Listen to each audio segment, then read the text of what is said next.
Bonjour! Dans le cadre de nos vidéos sur l'analyse de S2, voici la vidéo numéro 5. Donc, c'est les dernières règles de dérivation, le volet final. Alors, donc, il y a 8 fonctions, 8 types de fonctions dont nous allons voir comment traiter leurs fonctions dérivées. F de x, c'est ln de u de x. La deuxième, c'est exponentielle de u de x. La troisième, sinus de u de x. La quatrième, c'est cosinus de u de x.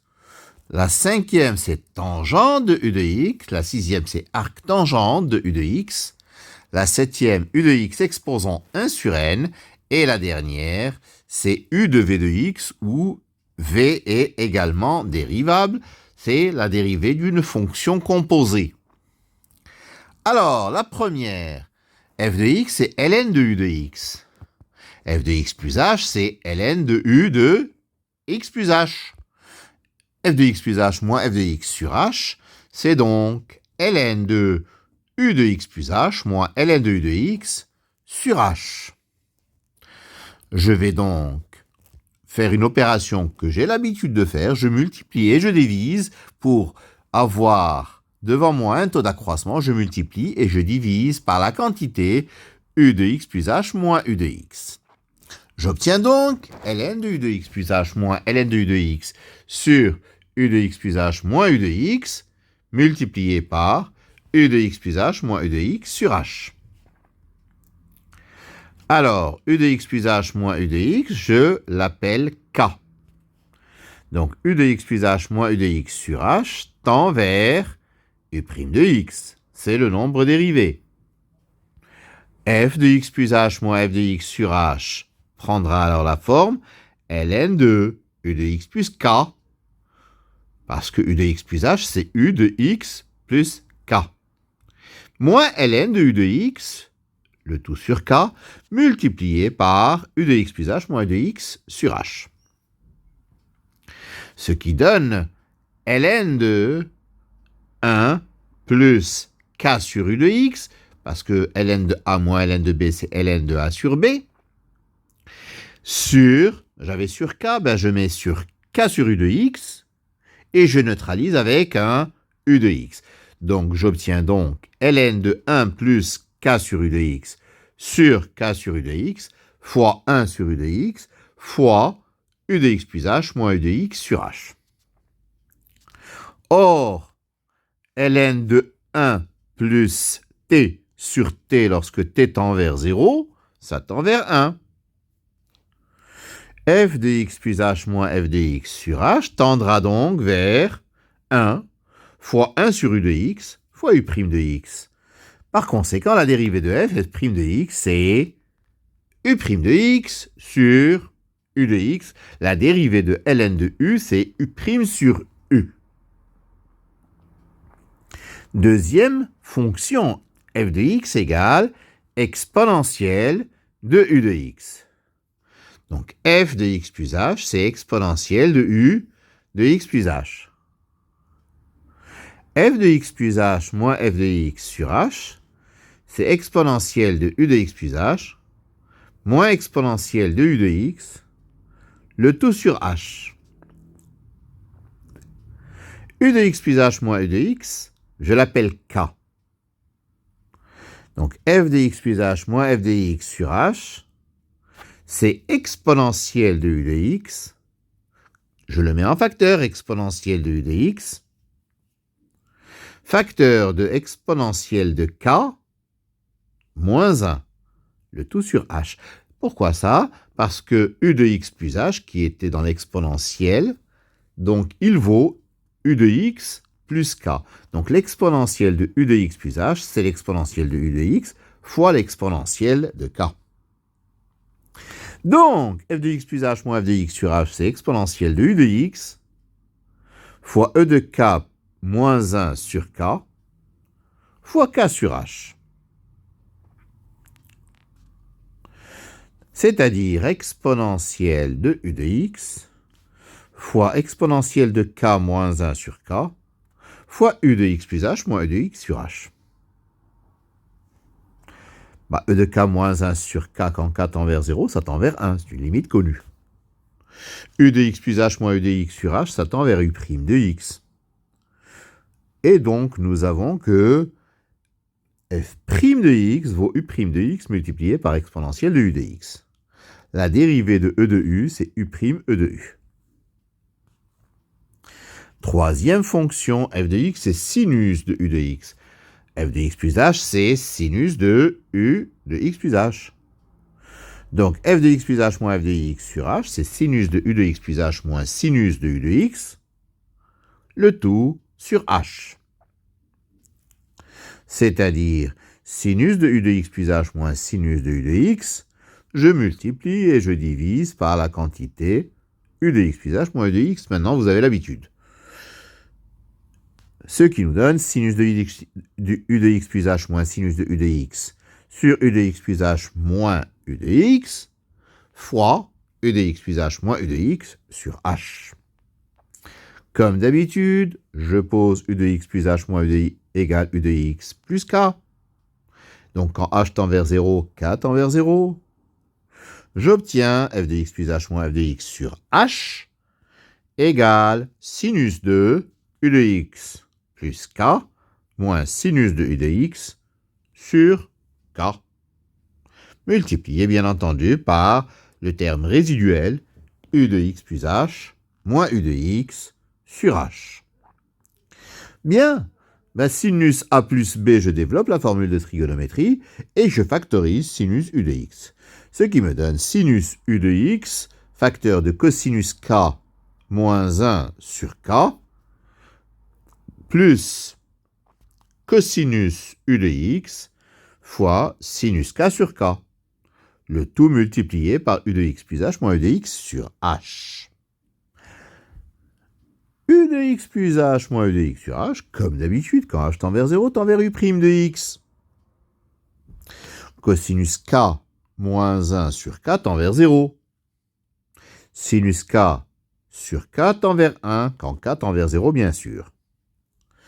La dérivée de f' de x vaut alors cosinus u de x multiplié par u' de x. La dérivée de sinus u, c'est u' cosinus u. La quatrième, f de x égale cosinus de u de x. Donc f de x plus h, c'est cosinus de u de x plus h. F de x plus h moins f de x sur h, c'est cosinus de u de x plus h moins cosinus de i de x sur h.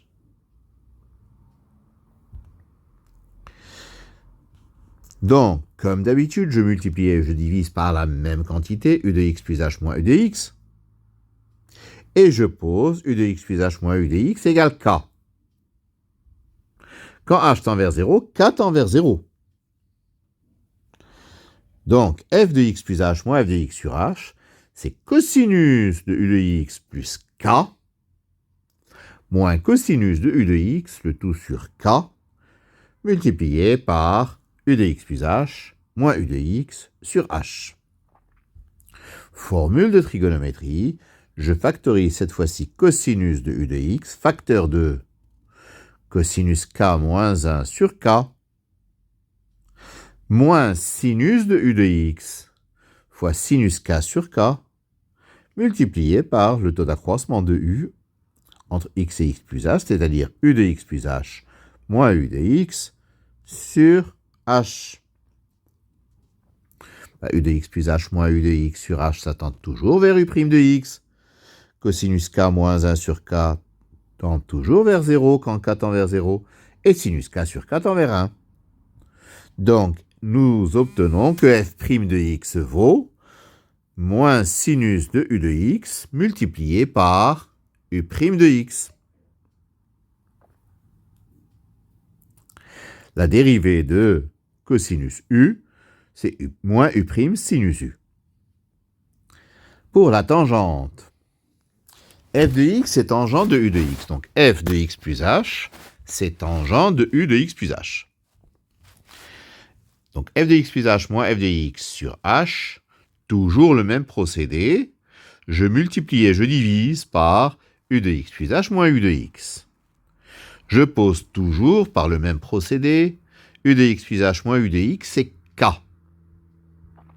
J'obtiens donc f de x plus h moins f de x sur h, c'est tangente de u de x plus k moins tangente de u de x sur k, multiplié par u de x plus h moins u de x sur h. J'utilise la formule de trigonométrie de tangente a plus b, qui est égale à tangente a plus tangente b sur 1 moins tangente a tangente b, et j'obtiens donc tangente de u de x plus tangente k sur 1 moins tangente de u de x tangente k, moins tangente de u de x sur k, multiplié par u de x plus h moins u de x sur h. Je réduis au même dénominateur en haut. J'obtiens donc tangente k que je peux factoriser, facteur de 1 plus tangente carré de u de x, sur k, facteur de 1 moins tangente de u de x, tangente k, multiplié par u de x plus h moins u de x sur h. Tangente k sur k tend vers 1. 1 moins tangente de u de x, tangente k tend vers 1. Donc, la première quantité tend tout simplement vers 1 plus tangente carré u de x.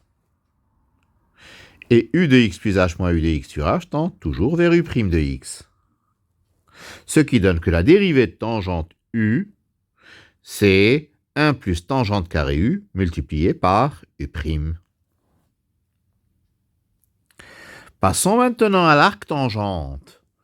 F de x égale arc-tangente de u de x. F de x plus h, c'est arc-tangente de u de x plus h.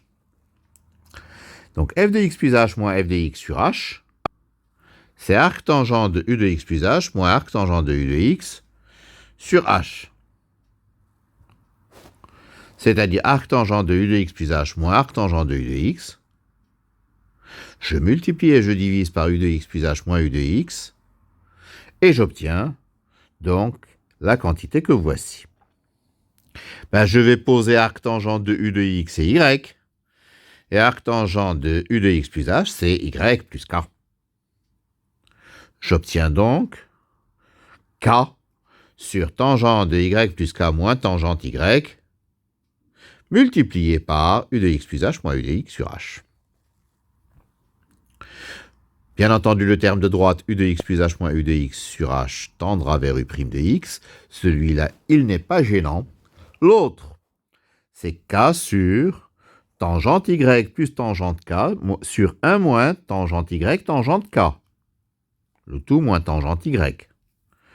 Ce qui donne 1 moins tangente y tangente k, après avoir réduit au même dénominateur et avoir remonté en haut. Donc 1 moins tangente y tangente k sur tangente k sur k, facteur de 1 plus tangente carré y. Le tout multiplié par le terme résiduel u de x plus h moins u de x sur h. Alors, tangente k sur k tend vers 1. 1 moins tangente y tangente k tend vers 1, quand k tend vers 0. Donc, le tout tend vers, donc 1 sur 1 plus tangente carré y. Par conséquent, f' de x, c'est u' de x sur 1 plus tangente carré y. Mais tangente y, c'est u de x. Donc, ça nous donne u' de x sur 1 plus u de x au carré. Donc, la dérivée de l'arc-tangente u, c'est u' sur 1 plus u carré. La septième, f de x, c'est u de x à la puissance 1 sur n. F de x plus h, u de x plus h puissance 1 sur n. Donc f de x plus h moins f de x sur h, c'est u de x plus h à la puissance 1 sur n, moins u de x à la puissance 1 sur n, le tout sur h. Même procédé, comme d'habitude, multiplication par u de x plus h moins u de x, au numérateur et au dénominateur. Ensuite, je vais poser y égale u de x exposant 1 sur n. Et donc y plus k, c'est u de x plus h à la puissance 1 sur n. J'obtiens donc au numérateur k et au dénominateur donc y plus k à la puissance n que je développe par le binôme de Newton moins y exposant n. Cette fraction étant bien sûr multipliée par u de x plus h moins u de x sur h. Je développe le binôme de Newton, ça me donne donc somme de j égale à 0 à n, de j parmi n, y exposant j, k exposant n moins j, moins y exposant n. Ce qui donne k sur somme de j égale à 0 à n moins 1, parce que le terme y puissance n va s'éliminer, somme de j égale à 0 à n moins 1, de j parmi n, y exposant j, k exposant n moins j, multiplié bien sûr par u de x plus h moins u de x sur h. Comme k peut se mettre en facteur au dénominateur, je peux simplifier par k, et nous obtenons 1 sur somme de j égale à 0 à n moins 1 de j parmi n, y puissance j, k puissance n moins j moins 1, multiplié bien entendu par u de x plus h moins u de x sur h. La limite de cette somme au dénominateur, bien entendu, tous les termes où k reste, donc seront annulés, tendront vers 0. Le seul terme non nul de cette somme, après la limite, c'est donc quand j vaut 0, ou plutôt quand j vaut n-1. Quand j vaut n-1, quand la puissance de k est nulle. Donc, quand j vaut n-1, plutôt k-1,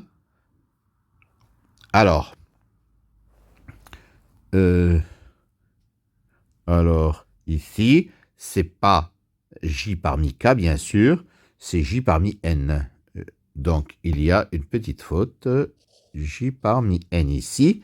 Donc, la somme de j égale à 0 à n-1 de j parmi n, y puissance j, k puissance n-1 moins j, donc, va tendre vers n, y exposant n-1. L'autre terme, c'est bien sûr u' de x. Ce qui nous donne que la dérivée, c'est u' de x sur n fois y puissance n-1, mais y c'est u de x puissance 1 sur n, ça fait n fois u de x puissance 1 sur n, le tout puissance n-1. C'est-à-dire, en remontant, nous avons 1 sur n fois u de x puissance 1 sur n moins 1 fois u' de x. C'est-à-dire que la dérivée de u puissance 1 sur n, c'est 1 sur n fois u' fois u puissance 1 sur n moins 1. Le dernier, très important, c'est la dérivation d'une fonction composée. F de x, c'est u de v de x. Donc f de x plus h, c'est u de v de x plus h. Donc f de x plus h moins f de x sur h, c'est u de v de x plus h moins u de v de x sur h. Le terme par lequel je vais multiplier cette fois-ci est divisé, c'est v de x plus h moins v de x sur h. Pardon, v de x plus h moins v de x. Et je vais poser v de x égale y, v de x plus h égale y plus k. Par conséquent, f de x plus h moins f de x sur h sera égal à u de y plus k moins u de y sur k fois v de x plus h moins v de x sur h. Le premier terme, bien sûr, quand k tend vers 0, tendra vers u' de y, et le second terme vers v' de x. C'est-à-dire, y étant égal à v de x, nous aurons que le premier terme tendra vers u' de v de x, et le second vers v' de x. Ainsi, f' de x vaudra u' de v de x fois v' de x. La dérivée de u rond v, c'est u' rond v multiplié par v'. C'est terminé. Je vous remercie de votre attention.